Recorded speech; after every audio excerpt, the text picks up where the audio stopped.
In lesson 1, we learned what a dotted eighth note is. We also learned how to apply it to our bass drum. And in lesson 2, we learned some great dotted eighth note bass rudiments that work as awesome fills. So, in lesson 3, we're going to bring it all together. We're going to learn how to take our fills and our grooves, put it into a musical context.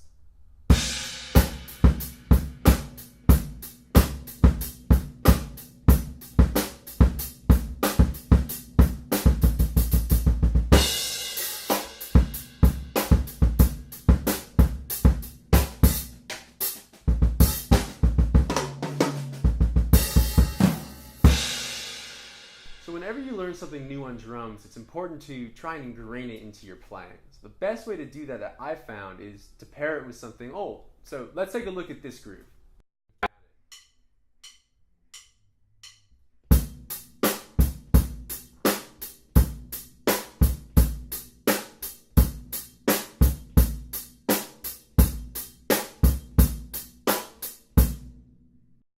Now this is really simple, probably something you played a million times or when you first started playing drums, one of the early grooves you learned, and that's perfect. We want to use that, and we're going to play that in a 2-bar phrase.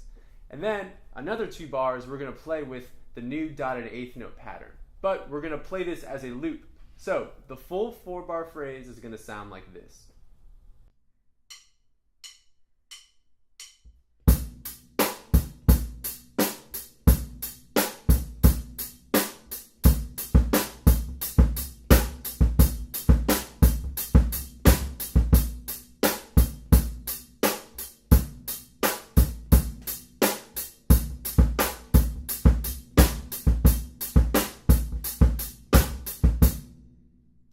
In that example you just heard, our goal was to contain the dotted eighth note to 1 measure so that the bass drum would land on beat 1 every time.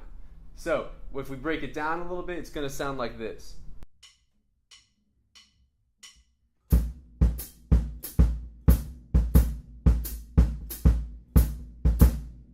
In this next example, our goal is to have the bass drum continue on until it naturally lands back on 1. So this is going to take up a total of 3 measures for it to naturally occur, and it's going to sound like this.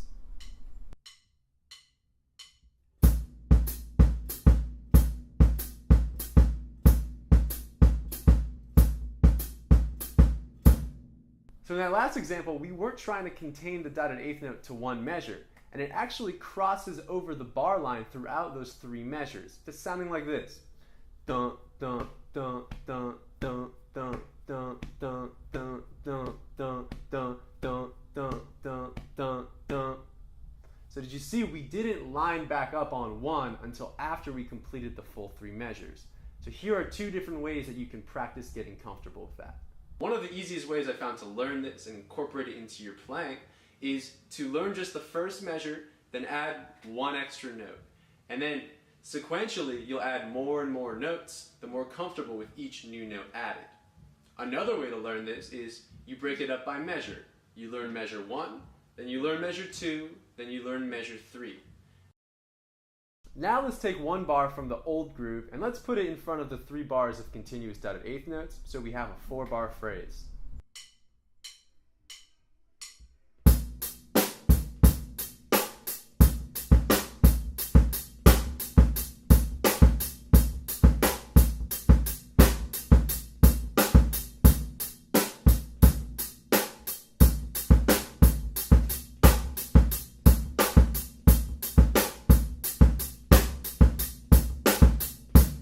Once you're comfortable with that, now try adding in some of the dotted eighth note based rudiments and fills that we talked about in lesson 2 into the last 2 beats of each 4-bar phrase for the loop and the continuous version.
So this is challenging, and it took me a while to get a lot of this comfortable in my own playing.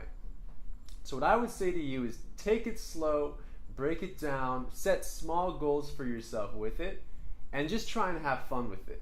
The most important thing you can do with dotted eighth notes or anything in your drumming is to improvise, to discover for yourself. So whether you're playing in a loop or whether you're playing continuous or you're mixing it all up, try and experiment. See what you can create and see what you can come up with so you can try and discover your own sound.